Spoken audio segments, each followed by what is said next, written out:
تذكر يوما كنت تعانق دمعة الفكر تناجي الله في صبر وترجو رحمة تسري.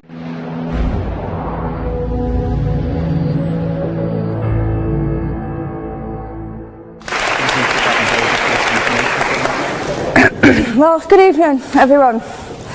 Thank you for having me. I hope everyone can hear me. How to respond to a lot of this. First of all, on the bar, you said you admitted yourself that the bar had been set quite high. I would suggest, though, that the burden of proof is on the proposer rather than on us. It quite clearly says Islam is a religion of peace. I suggest you prove it. We've also been told here tonight when we opened that this debate must take place in the real world. Well, absolutely, yes, it must. It must take place in the real world. And I will describe what Islam is doing in the real world. We can sit and we can debate theocracy day in, day out. We will never agree. We can debate, is there a God, isn't there a God, is the Quran real, isn't it? None of it actually matters. What matters is what happens in the real world, as my opponent quite rightly said. My side of the argument is regularly told that we've heard it again tonight, we were described somewhat as hate. We were told that we are demonizing Islam, whipping up fear of Islam. Not the first time I've been accused of this, probably won't be the last. But let me just say, and let's take this into the real world as we've been advised to do. Let me tell you what actually whips up fears of Islam. We take it from the top. 9/11, the London Underground bombings, Madrid, Mumbai, Mali, Bali, northern Nigeria, Sudan, Afghanistan, Saudi Arabia, Iran, Yemen, Pakistan, death for apostasy, death for blasphemy, death for adultery, death for homosexuality, gender segregation, gender discrimination, unequal testimony between men and women in legal proceedings, child marriage, amputations, beheadings, imprisonment for being raped, anti-Semitism, burqas, execution, as I've said, for this, that and the other, the slaughter of Theo van Gogh on the streets of Amsterdam, death threats on the streets of London, butcher those who insult Islam, Muslim patrols in East London telling people they are entering Sharia control zones, polygamous marriages, marriage not requiring the consent of the bride. This is what causes fear of Islam. It is not me, it is not my colleagues on this side. What information on that point? If Islam and Muslims are responsible for the Muslim patrols, I'm not finished. I'm not. I mean, let me speak on. But the point is that it is not I or my fellow debaters on this side who are causing fear of Islam. It is the actions of Muslims that are causing fear of Islam. That is the real world. That is where we actually live. Then we'll be told that this is just the extreme fringe of Islam. Well, let me have a look at Saudi Arabia. Saudi Arabia is the birthplace of Islam, the custodian of its holy sites. In Saudi Arabia, a woman is not allowed to drive. She is not allowed to leave the house without a mahram. She is not allowed to vote, although they've been incredibly generous by allowing some votes in the next elections. This is apparently the extreme fringe of people are executed for blasphemy, executed for apostasy. In Saudi Arabia, the birthplace of Islam, we'll be told that's the extreme fringe of Islam. No, it is not. Calling Saudi Arabia the extreme fringe of Islam is like calling the Vatican the extreme fringe of Catholicism. Sorry, it just doesn't work. Then we'll be told that we've misunderstood. Violent Muslims have misunderstood. Saudi Arabia has misunderstood. Iran, which stones people to death for adultery, has misunderstood. Yemen, which marries children at the age of 9, has misunderstood. Has there ever been a more spectacularly misunderstood religion than Islam? It seems that these nations who apply it as their laws, nations which have the Quran as their constitution, innumerable nations, where there is no free speech, where there is no freedom of religion, they've all got it wrong. They've all got it wrong. It's quite a spectacularly misunderstood religion.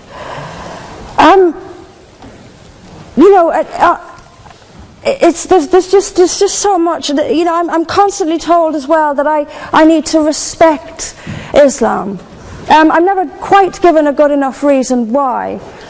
I am under no greater obligation to respect Islam than I am any other beliefs. I'm under no more obligation to respect a woman oppressed in the name of Islam than if she is oppressed by the BNP or anyone else.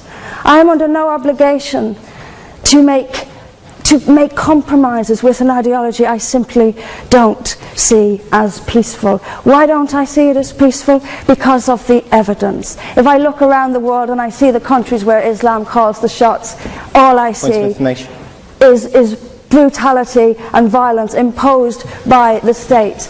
We were told that peace is not just the absence of violence but the presence of justice. Absolutely. I do not see how in a nation where, as the only woman here, I have some particular issues with the way women are treated in Islamic states. Now you can argue that they've got it wrong.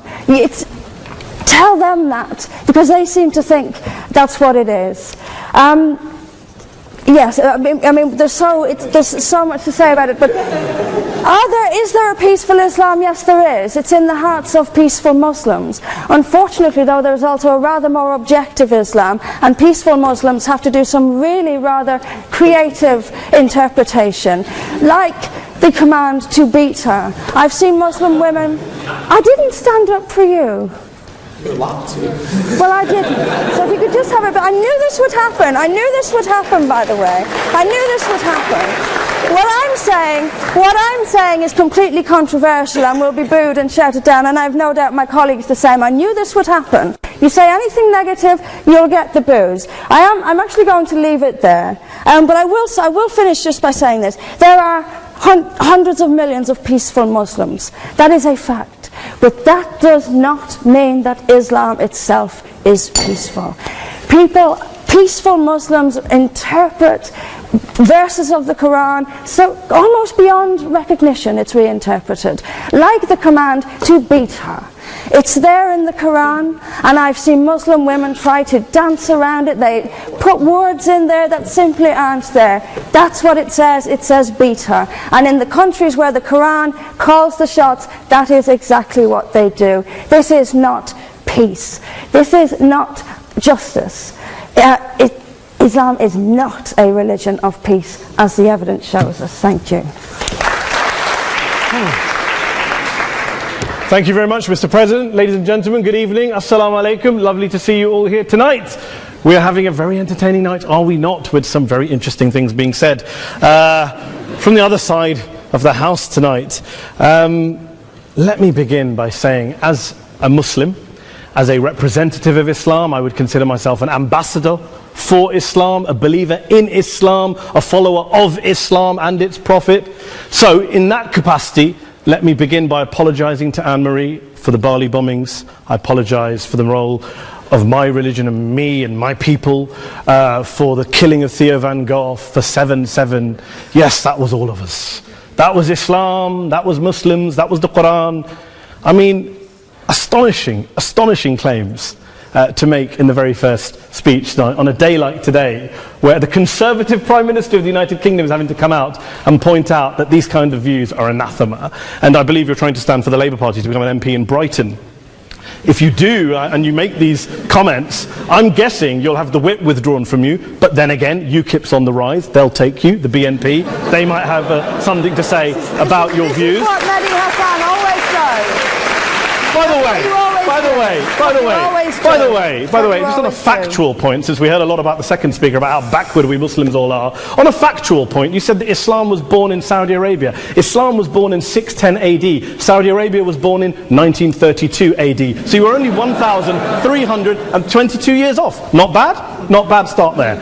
Talking of maths, by the way, a man named Al-Khawarizmi was one of the greatest mathematicians of all time, a Muslim, worked in the golden age of Islam. He's the guy who came up with not just algebra, but algorithms. Without algorithms, you wouldn't have laptops. Without laptops, Daniel Johnson tonight wouldn't have been able to print out his speech in which he came to berate us Muslims for holding back the advance and intellectual achievements of the West, which all happened without any contribution from anyone else other than the Judeo-Christian people of Europe. In fact, Daniel David Levering, the author of the Pulitzer Prize-winning historian and author of The Golden Crucible, points out that there would be no Renaissance, there would be no Reformation in Europe without the role played by Ibn Sina and Ibn Rushd and some of the great Muslim theologians, philosophers, scientists in bringing Greek texts to Europe. As for this being our university, I will leave that to the imagination as to who is our and who is there. I studied here too. An astonishing set of speeches so far making this case tonight. A mixture of just cherry-picked quotes, facts and figures, self-serving, selective, a farrago of distortions, misrepresentations, misinterpretations, misquotations. Daniel talked about my article in the New Statesman, which got me a lot of flack, where I talked about the anti-Semitism that is prevalent in some parts of the Muslim community, which indeed it is. Of course, I didn't say in that piece that it was caused by the religion of Islam. In fact, modern anti-Semitism in the Middle East was imported from, finish the sentence, Christian, Judeo-Christian Europe, where I believe some certainly bad things happened to the Jewish people. In fact, Tom Friedman, Jewish-American columnist in the New York Times, told me in this very chamber last week that he believed, had Muslims been running Europe in the 1940s, 6 million extra Jews would still be alive today. So I'm not going to take lessons in anti-Semitism from someone who's here to defend the Judeo-Christian values of a continent that murdered 6 million Jews. Moving swiftly on. Yes. Absolutely. Well, I'm about to make that point. No, I'm about to make that point. You're right. I agree with you. I agree with you 110%. That is my point. I don't think Europe is evil or bad. I'm a very proud European. I don't want to judge Europe on that basis, but if we're going to play this gutter game where we pull out the Bali bombing and we pull out examples of anti-Semitism in the Islamic community, then of course I'm going to come back and say, well, hold on. I mean, look, let's be very clear. Daniel here was a last-minute replacement for Douglas Murray, who had to pull out. And Douglas and I have a well-documented differences, but to be fair to Douglas, as to be fair to Anne-Marie and to Peter, atheists. Atheists see all religions as evil, violent, threatening. What the problem I have with Daniel's speech is that Daniel comes here to run this robust defense of Christianity, forgetting that his fellow Christians, people who said they were acting in the name of Jesus, gave us the Crusades, the Spanish Inquisition, the anti-Jewish pogroms, European colonialism in Africa and Asia, the Lord's Resistance Army in Uganda, not to mention countless arson and bomb attacks on abortion clinics in the United States of America to this very day. I would like a little bit of humility from Daniel first before he begins lecturing other communities and other faiths on violence, terror and intolerance. But, no thank you. Some water. But I would say this, to address the gentleman's very valid point here, I'm not going to play that game. I don't actually believe that Christianity is a religion of violence and hate because of what the LRA does in Uganda or what Crusaders did to Jews and Muslims in Jerusalem when they took back the city in the 12th or 13th or whatever century it was. I believe that Christianity, like Islam, like pretty much every mainstream religion, is based on love and compassion and faith. I do follow a religion in which 113 out of the 114 chapters of the Quran begins by introducing the God of Islam as a God of mercy and compassion. I would not have it any other way. I don't follow a religion which introduces my God to me as a God of war, as some kind of Greek God of wrath, as a God of hate and injustice. Not at all. As Adam pointed out, you go through the Quran and you see the mercy and the love and the justice. And yes, you have verses that refer to warfare and violence. Of course it does. This is not a motion about pacifism. I'm not here to argue that Islam is a pacifistic faith. It is not. Islam allows military action, violence in certain limited contexts. And yes, a minority of Muslims do take it out of that context. But is it religious? We talked about Woolwich. Daniel and Anne-Marie have suggested that it's definitely religion that's behind all of this. Well, actually, what I find so amusing tonight is we're having a debate about Islam, and the opposition tonight have come forward. We have a graduate in law, a graduate in modern history, a graduate in chemistry, and you know, I admire all of their intellects and their abilities, but we don't have anyone who's actually an expert on Islam, a scholar of Islam, a historian of Islam, a speaker of Arabic, even a terrorism expert or a security expert or a pollster, let alone to talk about what Muslims believe or think. Instead, we have people coming here, putting forward these views, putting forward these sweeping opinions. Listen to Professor Robert Pape of the University of Chicago, one of America's leading terrorism experts, who, unlike our esteemed opposition tonight, studied every single case of suicide terrorism between 1980 and 2005, 315 cases in total. And he concluded, and I quote, "There is little connection between suicide terrorism and Islamic fundamentalism or any of the world's religions. Rather, what nearly all suicide terrorist attacks have in common is a specific secular and strategic goal to compel modern democracies to withdraw military forces from territory that the terrorists consider to be their homeland." And the irony is, when we talk about terrorism, the irony is that the opposition and the Muslim terrorists, the Al-Qaeda types, actually have one thing in common.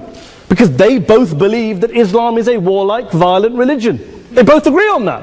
They have everything in common. Osama bin Laden would be nodding along to everything he's heard tonight from the opposition side. He agrees with them. The problem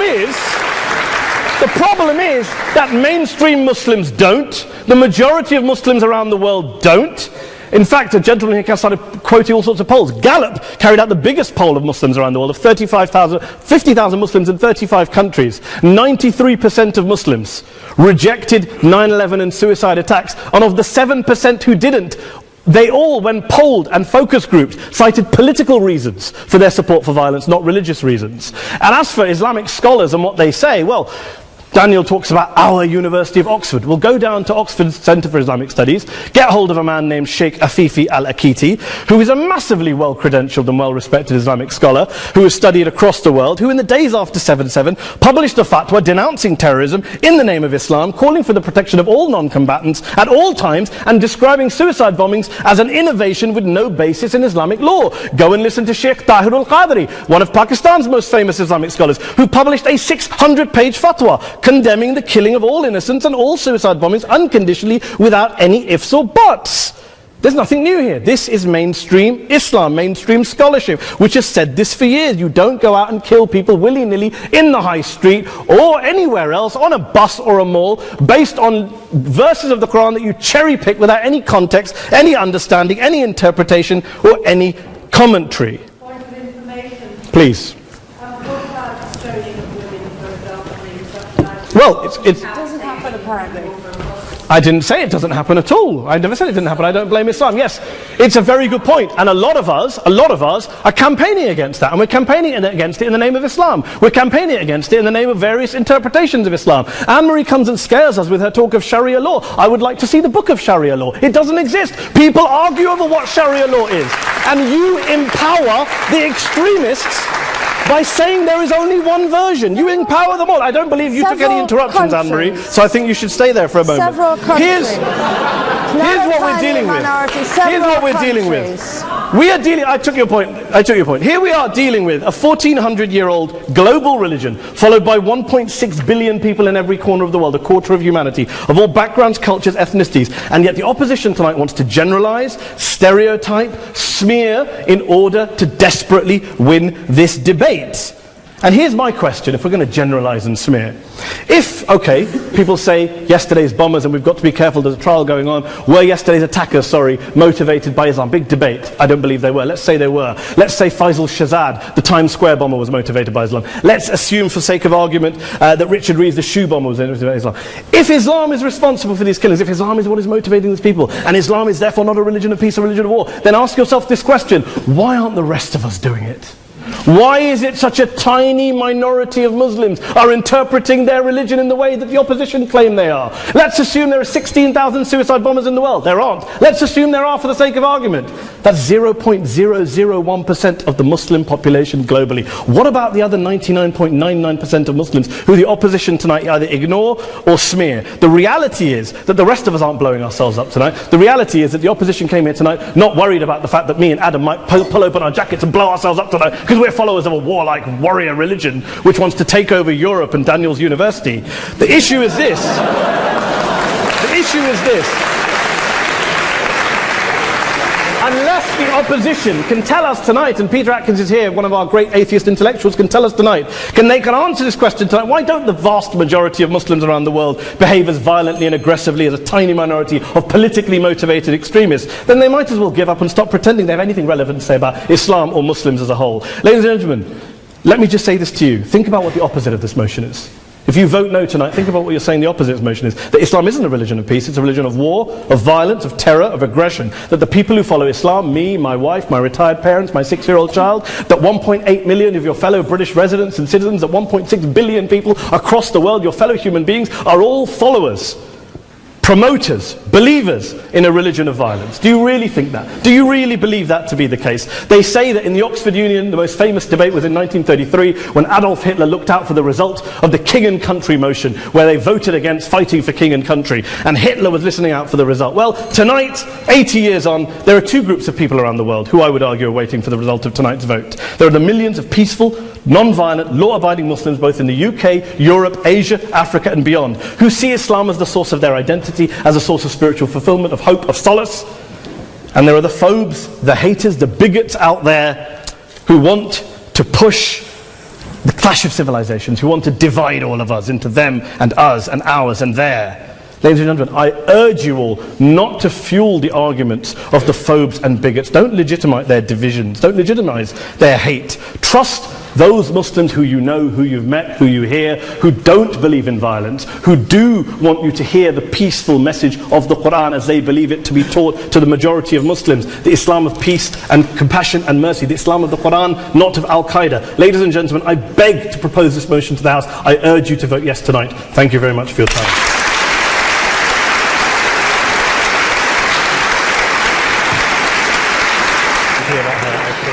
In it, as good men will find anywhere. But we, through examples of the behavior that Islam inspires and often condones, and by seeking to show that Islam has an intrinsic fault, long for Islam 2.0. Islam 2.0, Islam's enlightenment, will have an emphasis on humanity, subtlety, harmony, and reason, and be virtuous. On that point, this evening, though, you are judging Islam 1.0, not Islam 2.0. By opposing the motion, you will be encouraging the emergence of what most of humanity really longs for, but which does not yet exist. Please, for the sake of humanity, oppose.